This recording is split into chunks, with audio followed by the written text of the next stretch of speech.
Welcome to another edition of SEC Primetime with Starks and Stern. I'm Max Starks, and we're joined by the QB, Clint Sterner. And Clint, boy, do we have some stuff to unpack from over the weekend, and also a lot of stuff to preface in the future for this weekend. And man, oh man, I think it starts and ends with that Bama UF game. I mean, boy, hey, listen, I'm a Florida grad, and I did not anticipate how hard that second half was going to be, and clawing and scratching that Florida did to put up 26 more points and to kind of stymie what Bama was trying to do. I mean, just your knee-jerk reaction. What were your thoughts now that we've had time to digest this game? What did you see from both sides? Well, I think, Max, that Alabama is vulnerable, right? And right now, and I say vulnerable, I don't mean any disrespect to Florida. I'm not minimizing what Florida may or may not be capable of doing this year. I'm simply saying that because Alabama got out physicaled.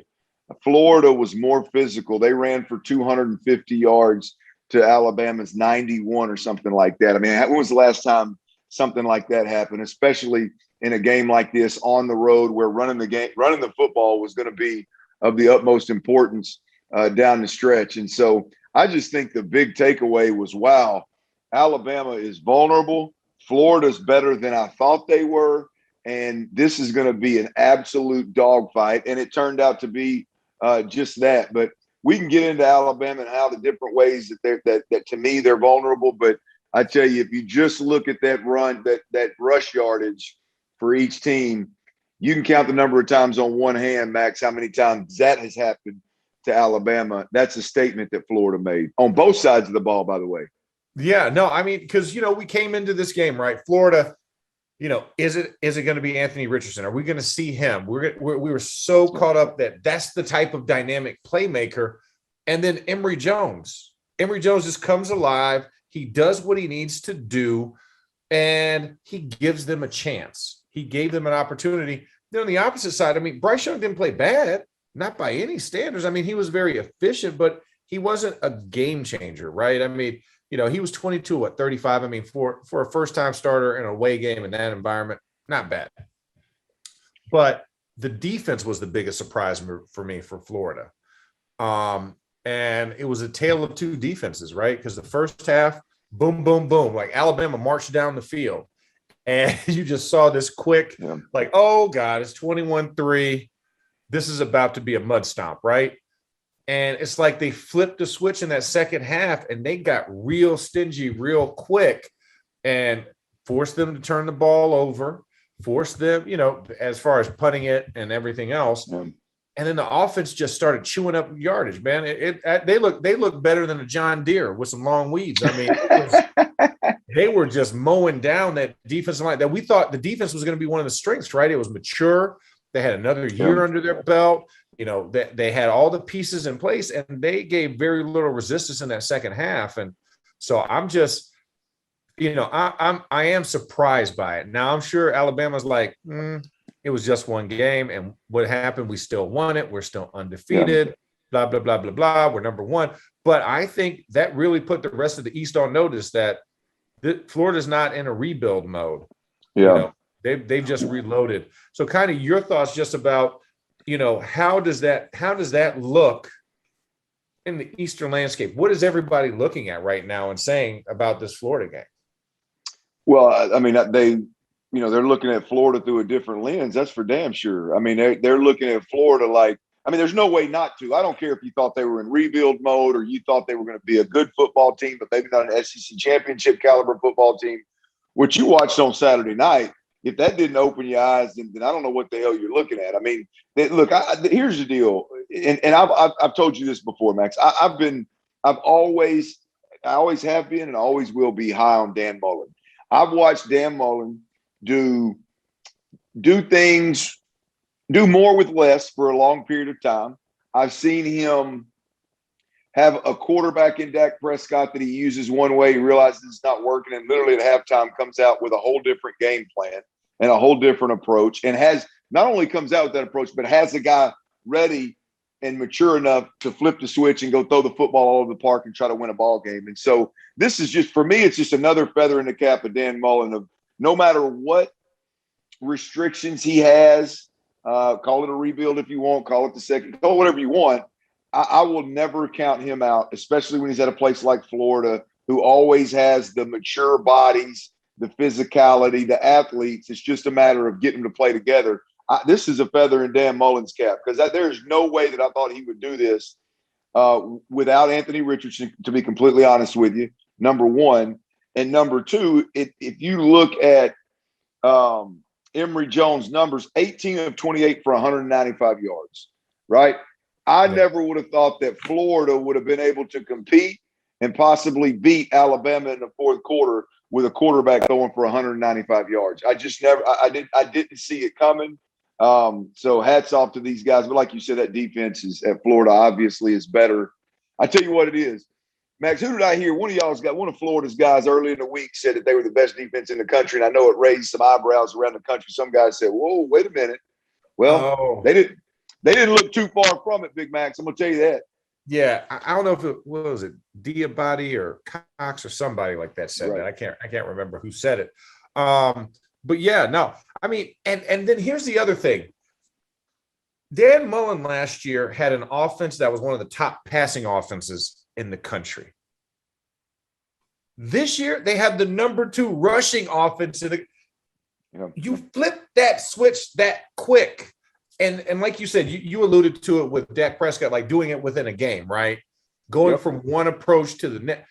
But to then still statistically be that relevant in a different style, I mean, his ability to morph with what he has, and like you said, you do the most with the least amount, just continues to add to his creative mind. And the fact that, if you're a recruit, you're like, man, I could go to Florida and Dan will find a place for me. That's right. That's a big recruiting tool. And I think it also puts pressure on the Kentuckys of the world, right? Because I think that's the next step. Kentucky's trying to make that jump. Yeah. And they're going to have a good test as well against South Carolina. But if I'm Kentucky, I'm just like, I thought this was going to be a little bit easier, right? Yeah. Yeah. And they struggle. They struggle with, who was that? Was it Tennessee Chattanooga?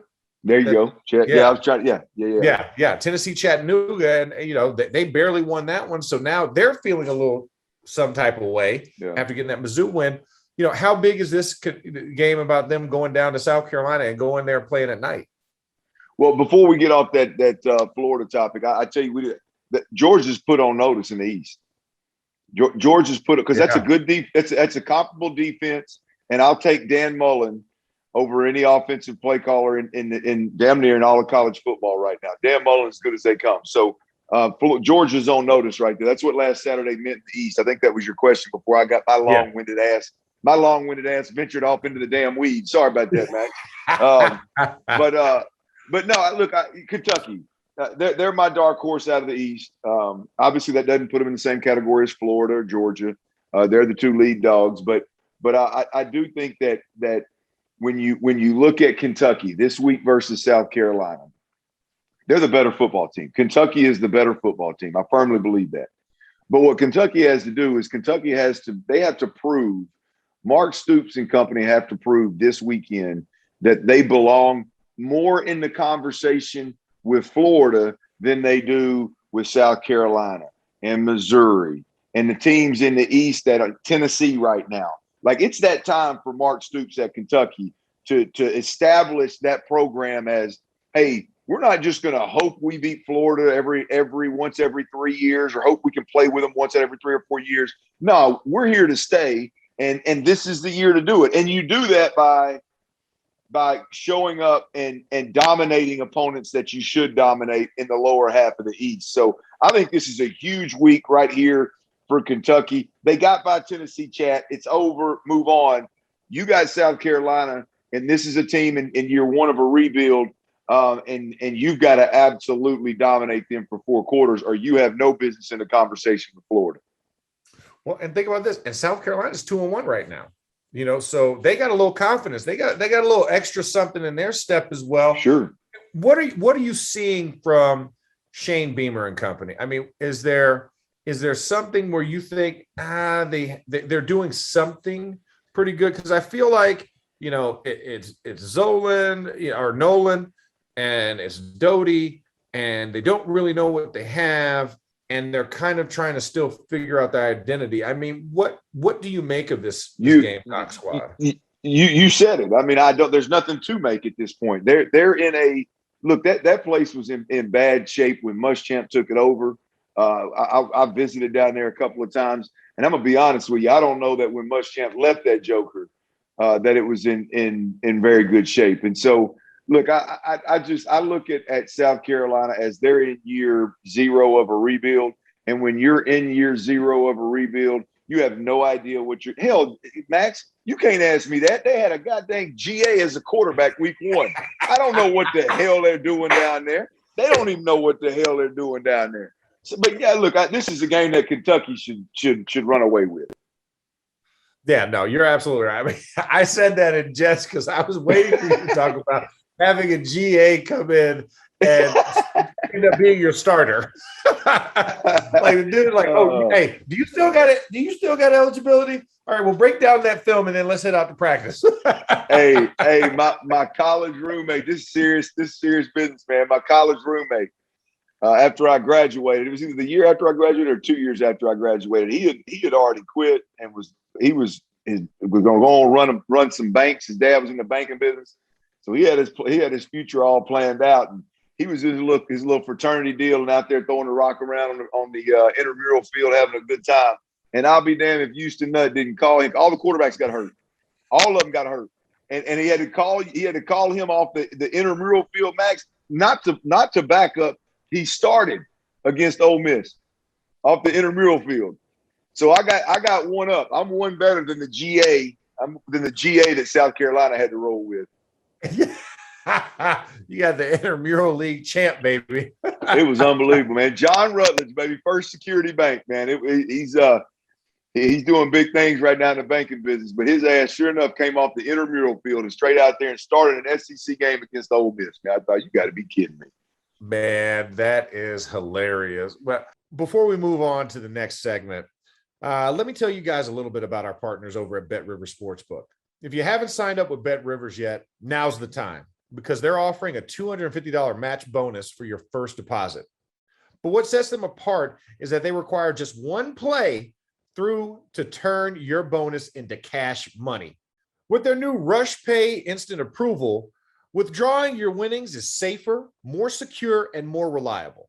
With football season kicking off, get in on the action by going to betrivers.com today or by downloading the BetRivers iOS app. Must be 21 years or older. Gambling problem? Call 1-800-GAMBLER.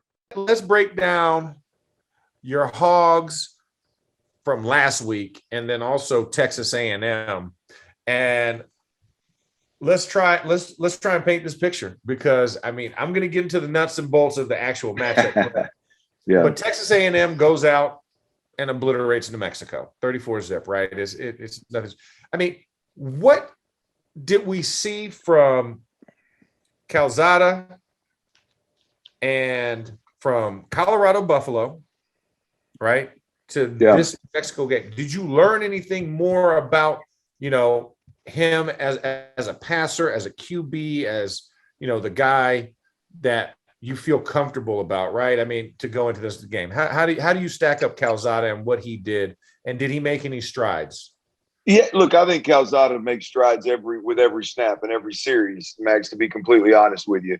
But look, when you start out your career or your season this year, when Haynes King went down, and you literally, I think it was 8 of the first 9 possessions that the Aggies had were 3 and outs. I mean, hell, you can't go nowhere but up at that point. And so, look, I think Zach Calzada is going to be fine. I think it's unfortunate that they have a young offensive line that has to. I mean, they're struggling right now. They're really struggling to protect the quarterback, and he and the quarterback himself is obviously gonna his ability to play at a high level when you're a pocket passer is obviously going to be affected by that. So. Zach Calzada is going to be fine. I mean, he can make all the throws. He's a big arm. He can stretch the field. If you blow a coverage, we saw that with Demas over the top. I mean, he's plenty capable of making all the throws. He's maturing and developing with every series that he goes out there. Jimbo Fisher has him in a good place. I think Jimbo Fisher by midseason will have him in a great place. The problem is they can't protect him. And it's hard to develop a quarterback when you can't protect him. So you see some growth, you see some handling adversity, and that's all good. But if you can't protect the quarterback, he's going to have a hard time getting in a rhythm. He's going to have a hard time of developing at the rate that they need him to develop at, to be honest with you. Yeah, no, it's going to be tough. And I mean, granted, you're at home, right? At least you're at home for this next matchup. But they're in oh, that's right. They're in Dallas. World. They're in Jerry's World. That's Jerry right. World. Yep. Still in Texas, though. They didn't leave the state. Hey, so. Here's the thing. Here's the thing, Max, about A&M, right? Is what everybody perceives to be their biggest strength. Everybody wants to beat their chest about how they're the number one defense in the country, right? Scoring defense, they give up 5.7 points a game, which we all know that's going to balloon once you get into SEC play. Number one versus the pass. Okay. Hey, you know what? That's all great. That sounds great. But here's the problem. You gave up over 200 rushing to Kent State. You gave up over 171 rushing to Colorado. Oh, Colorado. And so you look at it and you go, man, look, y'all, you've been challenged, really. I mean, you haven't been challenged all year long, but for 2 of the 3 schools that you've played to be a top 5 school in the country, you've given up damn near 200 yards a game rushing in those 2 games, right? They did a great job against New Mexico. But those first 2 games, I'm thinking, man, that's the problem with A&M. That's the scary part about A&M is, boy, that defense is they sure are patting themselves on the back, and I ain't real sure that they're as good as they think they are right now. Yeah, no, I mean it's going to be a good one. I can't wait for this matchup, and of course, Jerry's going to be excited. He's probably going to be in his stadium. I ain't no doubt about watching that game. But yeah, talking about the Hogs. I mean, Arkansas. I mean, the boys did what they needed to do, right, against Georgia Southern, right? You hang 45. I mean, KJ Jefferson. I mean, he threw what 23 times, only hit 13 of them, but for the tune of 366 yards. The run game, everybody rushed the football. It seemed like on the squad that was with the eligible number.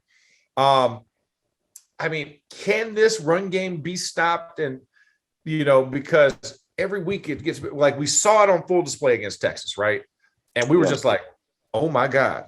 And everybody else took notice. Then you saw that unranked hitting there to number 20. Now the boys are working their way down the ladder, so to speak, to number 16. I mean, what else do you see as being the barrier? I mean, obviously outside of being more efficient at passing, right? You want to be above a 50% passer, and he's like straddling that line. But when you look at where they're at, are you impressed by where they're at right now and the way that they're winning so far? Max, I'm impressed with the fact that they've got an identity. Like they came into this year, they didn't know who the hell they were offensively, right? You got an identity, and your identity, I think, is a very strong one, right? You've got a big, experienced, very talented offensive line that's deep too, by the way.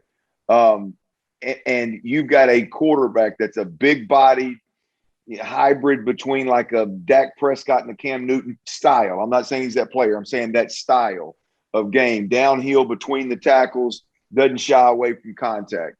And they've got a stable of backs, right? So the tailback getting tired or shying away from contact, or that's not how they got 4 dudes that are running through there, and 3 of them are youngsters, and they can roll now.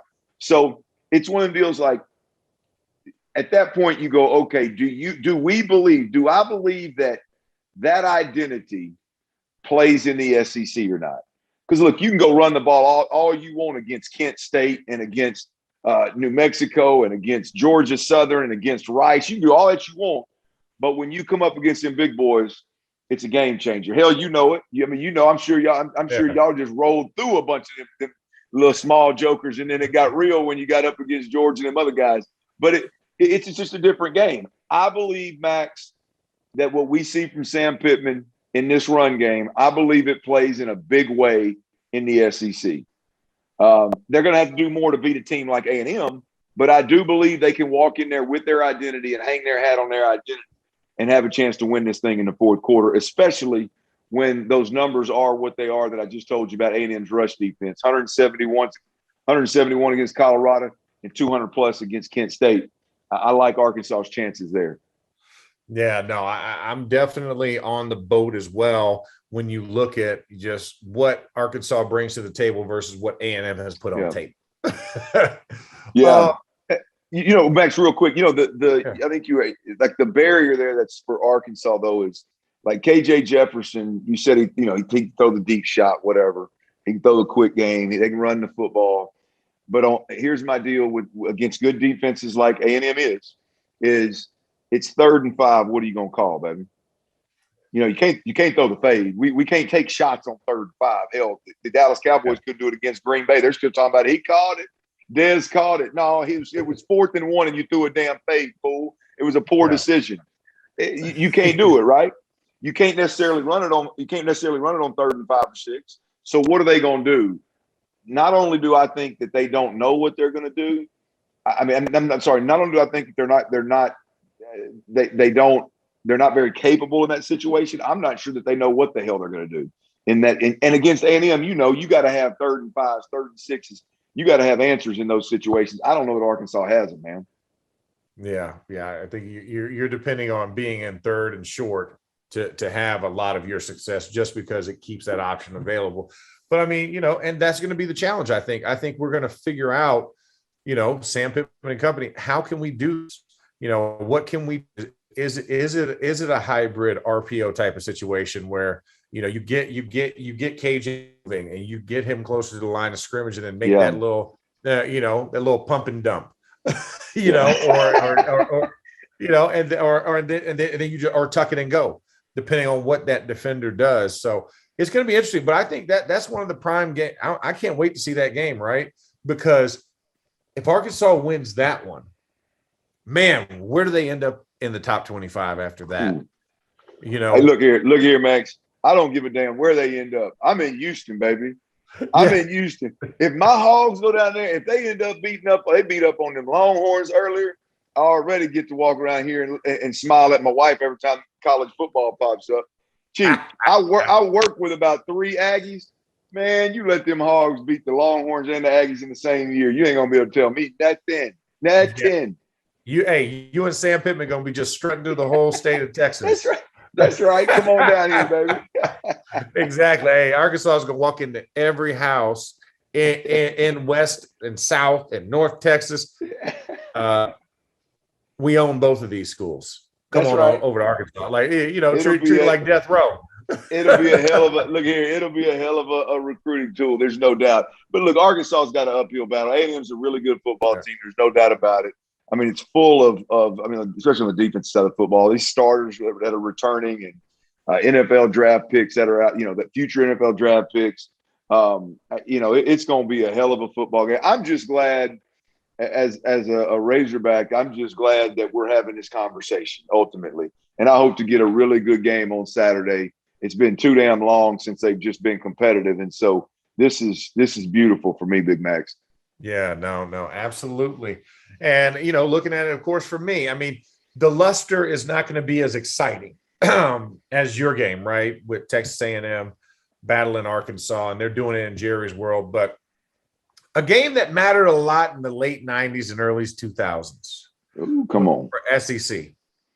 Tennessee, Florida week.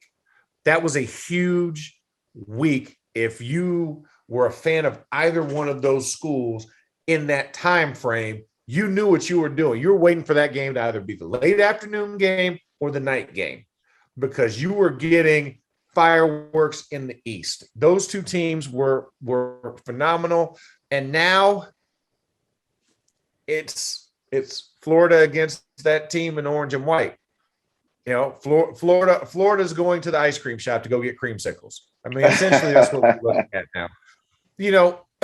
This game, can Florida really be that squad that's still feared after having such a big game and coming up so short?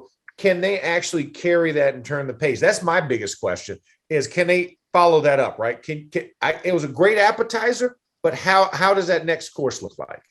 Like, you can't just kill it on one and then throw some arugula on a plate and call it a salad. You know what I'm saying? I need you to give me something with meat and teeth behind it. And do you think this Tennessee team has any shot of putting up any resistance? Now, I know you got Hendon Hooker, which I think makes them a better squad than with Joe Milton right now. Yep. But does Tennessee have enough, you think, to really answer, when I think it is just shy of 3 touchdowns in this game? What do you see from that? Do you think this is one where just Florida just rolls? Because, like you said, you had that statement put on notice game against Alabama. Well, look, to me, this is one of those games where obviously it's all about Florida right now. Tennessee's in another one of those teams in the SEC that's in year one of a rebuild, and it's a lot tougher than it looks, I think. So I don't expect them to be competitive with Florida just if we're just 30,000-foot view looking at this ball game. But there is a chance that Florida, they blew their wad last week against Alabama. They ended up getting beat. It didn't work out. You and I both know we've played on teams that have got big wins and big losses. That next week, man, I don't know what as a player, I don't remember it being a big deal throughout the week, but I remember when I fumbled against Tennessee, and then we go out there and sleepwalk the next game against Mississippi State and give up a game to a team that never should have beat us. And so now the game I lost at Tennessee was obviously a little bit more gut wrenching than what Florida experienced last week. But there is no doubt about it that Florida has to be really careful of going to Knoxville. No, this is at Florida, right? This game's at Florida. Yeah. This is a swamp. They just got to make sure they don't let Alabama beat them twice. This is another one. This shouldn't even be a game. After what I watched last week against Alabama, it shouldn't even be in a game because it's not Tennessee. It's Tennessee in year one of a rebuild. Yeah. It's just the university of that school. The team that's not named Vanderbilt in the state. Right. That's right. Hey, look here. Here's the deal, Max. Them songbucks still talking about me fumbling. What was that, 20 some odd years ago? They ain't done a damn thing. They ain't done a damn thing in 20 plus years. They still all know who I am. You know what I mean? Yeah. I got little 10-year-old kids coming at me. I'm like, damn, y'all were struggling if you're still worried about that 20 years ago. Yeah, exactly.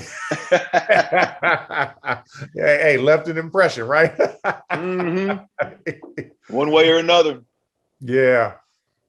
So let's hit this.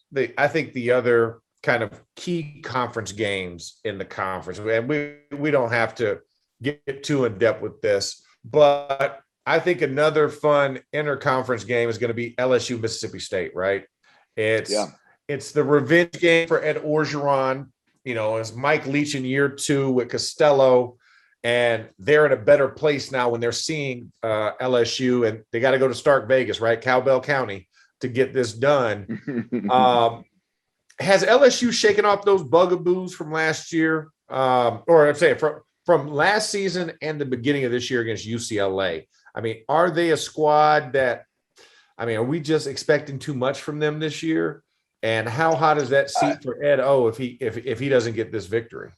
Well, I think the seat's hot by week 6. I called that in our first conversation, Max. I think it's going to be hotter than I'll get out by week 6 for LSU and Ed O. But I think the jury's still out on LSU. I mean, you're looking at the UCLA game where, it was a hard-fought game, but it wasn't the same LSU that we're used to. And since then, they played Central Michigan and McNeese. 2 games that again, it's not even level playing field, so you really don't know what to pull from it from an evaluation standpoint. Obviously, they were the better football team in those 2 games. I wonder if LSU, because of all the new coordinators and all the change from their national championship year 2 years ago, all the change with COVID, they've been through. As much as obviously we've all been through it, but they've been through and impacted in a big way with what's happened over the last year plus, year and a half. It wouldn't surprise me if they didn't shock us though here coming up, Max, and really this will be the 4th game of the season. That'll be a month into it, that it wouldn't surprise me if they weren't one of the more improved teams over the next 2 or 3 weeks, to be honest with you. Yeah, no, and I think what you said, you alluded to it, was, you've played McNeese, right? You've played Central Michigan, but coming into this week, obviously we know Mike Leach could give two whats about running the football, but LSU's had a pride in hanging their hat on running the football. These are the two worst running teams in the SEC.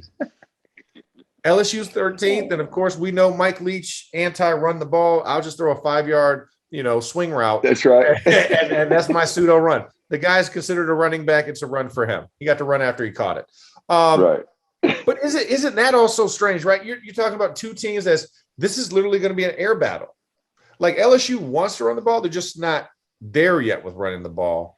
And you got a coach who doesn't want to and wants to throw it all over the place. I mean, is this just what we're going to expect, is just an aerial assault game in this? I mean, that's where I'm kind of like, I was doing my research. I'm like, dude, they are 13th and 14th in SEC in rushing. Yeah. I'm like, I kind of expected that with Mississippi State because they were bottom last year.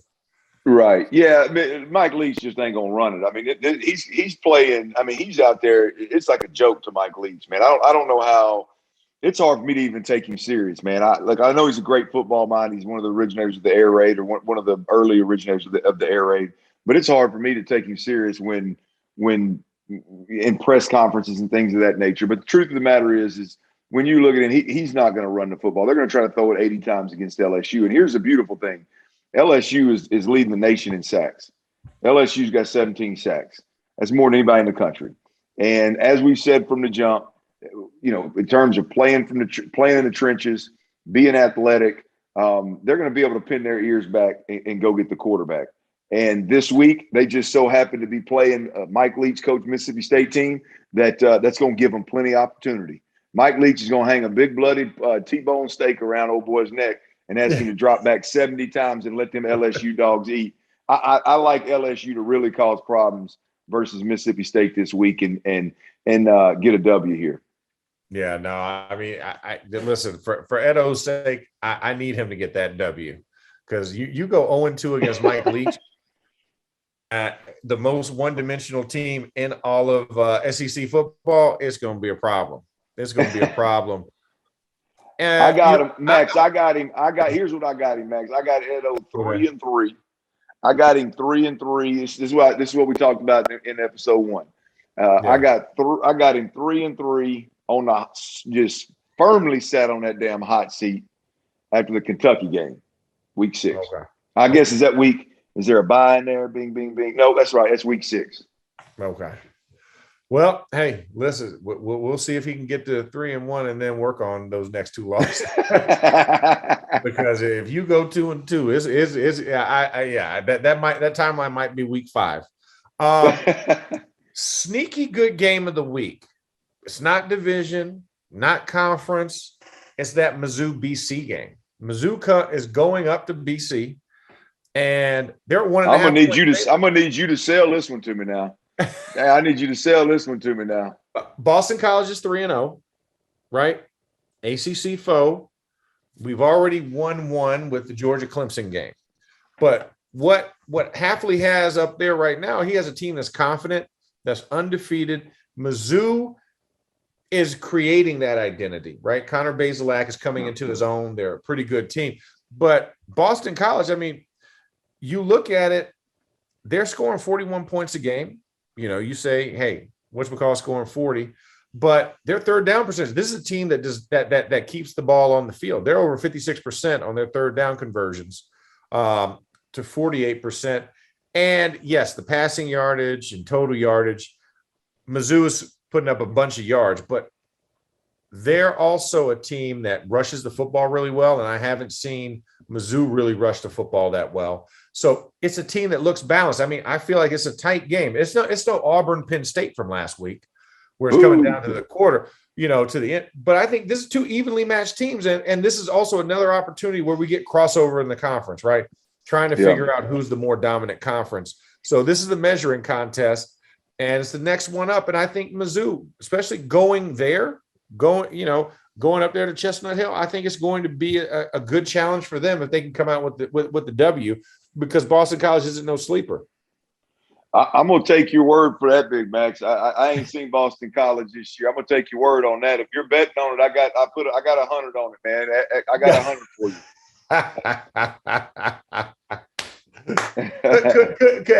Couldn't rope it in. I was trying to try to get Clint to jump. I'm gonna ride with you, big dog. But I'm gonna let it. It's all on you. I ain't gonna lie to you. Yeah, it's all on you. Before we get into the final segment, I just want to let you guys know about Field of 12 Media, a brand new podcast and digital media network covering college football by the people that know it best. Brought to you by Shoot Your Shot Productions, the folks behind the Field of 68. The Field of 12 gives you insight into the game we all love by the people that have lived it. Trevor Knight and Bryce Petty covering the Big 12. Joshua Perry and Christian Hackenberg are covering the Big 10. Yogi Roth and Ted Robinson own the Pac-12. And we have Harry Douglas and Cody Sensabaugh on the ACC. And of course, we'll be here every week to be your go-to source on the SEC. Check the links below to find out the rest of our shows. The Field of 12, where college football happens. Well, it's time for that final segment, Clint. You know what time it is. I know what time it is. It's picks time. And we've got some great ones on BetRivers Sports app. You can go log in and check out these lines. We'll give you our thoughts, and you make the decision after that. I mean, the choice is yours. But first one up, we all know it. We all love it. Arkansas, Texas A&M, Razorbacks and Aggies, the Rumble in Jerry's world. So Texas A&M, 5.5-point favorites, which means the Hogs are a 5.5 dog. Total point score, 47.5 points. They're giving a half-point kicker. So, I mean, what do you think? I mean, that number seems low. What do you think about that number? The total number? Yeah, the total number. Yeah, total number. It seems a little bit low for college football, but when you look at what these two teams do, I don't think either one of them's passing attack is going to really turn anybody on. A&M's more talented, probably not in the pass game. We got Traylon Burks, and they've got a couple of NFL caliber guys, but neither one of these pass games, in terms of the quarterback and the receiver and the offensive lines protecting, neither one of them have set the world on fire. So I would think that both of these teams are going to run the football a lot. And so that usually means that the clock's going to run and we're going to get an under. So as hard as it is for me to say this, I think that number is low, but I'm still going with the under in the Arkansas game, under 47.5. All right. And of course, I don't need to ask you who you're taking in that one. Yeah, exactly. That's why I'm not even going to get there. So you know what I'm going to do? I'm going to back your play. I like Arkansas, especially with those points, because like you said, if we're going under, if we're going power, smash mouth, keep the ball on the ground game, I trust a former offensive line coach that's now a head coach to have those boys ready to go and have them ready to plow. Like I said earlier in the show, strap on that John Deere and just go to mowing that grass right now. And I think that's what Arkansas brings to the table. And yes, Texas A&M, they Mike Elko has them going at a great level. They're feeling good defensively. But this is where the rubber meets the road. This is where you're going to see who's going to emerge as that second best team in the SEC. This is one of those. Now, I know we got Ole Miss on a bye, but Arkansas gets to stake their claim and make a push towards that. And I think they continue to do that and keep trudging this course forward and doing it just like a lineman would do, right? 3 yards of cloud of dust. So I back both your plays on that one. Let's turn to the other one. This is one where I think it's going to get a lot higher. And I'll be interested to see what you think, being the quarterback guy that you are. LSU, Mississippi State. LSU is a 2.5-point favorite in this one. So Mississippi State comes in as a dog, even though they're at home. But the total number is 56 points. We talked about run game suppressing points. This is the complete opposite. This is let it rip. Yeah, look, there's no way in hell that I'm taking it under in a Mike Leach coached football game. Especially when it's against an LSU team that can't run the football, and you've got a Joe Brady disciple, if you will, at the OC position. So I would take the over in that ball game, but I love LSU. They're -2.5, I believe. They are I think LSU and are they -2.5 or +2.5? No, they're -2.5. They're the favorite going in there. Yes, yeah. I love LSU in this game to win by at least a field goal. I don't. That's one of my bets that I'm for sure enough going to get a little something in on that one right there. Yeah. So the over on that once again is 55.5 points. LSU's a 2.5 point favorite, so they're giving Mississippi State 2.5. And I got to go over too. I mean, I got to go over. I think this is one because Ed O needs this one. It's going to mean more. And Mike Leach knows that Ed Orgeron needs this one. So that's where the game goes back and forth, and they're going to both be slugging it out through the air. And I like the over. 2.5 points in this game, I feel is a little low. Just because I think that whoever busts it wide open in that third quarter, I think the third quarter is where the game is going to be won. Is going to either have it by more than a field goal, or they're going to lose it by a touchdown. So this one, I'm going to go with Mississippi State. I'm going to take those 2.5 just because, Mike Leach, this group, after the whole attrition thing that he went through last year, cleaned house and everything, he's got everybody on the same page on that team. And this is now year 2 of his system. So I think Mississippi State might upset LSU. And I think Mike Leach is the one that's going to walk over to the chair that Ed Orgeron's sitting on, and he's going to light the Bunsen burner for everybody. Hey, you lost me when you said bust it wide open. I was like, that took me back to the 90s. I was like, okay. Bust it wide take me in the club? Let's get it. I got you. Hey, you ride with Mike Leach. I'm going with Ed O for this his last win before he gets really on that hot seat week 6. I like LSU -2.5 in the over 55 in this one, bro. 55.5 in this one. All right. Well, this is the only disagreement we had was the winner of this game, but we both like the over in the LSU Mississippi State game. We both like the under in the Arkansas Texas A&M. We both like Arkansas in that game because of the 5.5 points that's right. Given to Arkansas. And we just differ off the 2.5 points. One's LSU, one's Mississippi State. But once again, it's up to you, the subscriber, the fans, the bettors out there, to make your own decision. We're just giving our advice. And with that, we want to thank you for tuning in to another episode of SEC Primetime with Starks and Stern. Until next time, remember, the SEC, it just means more.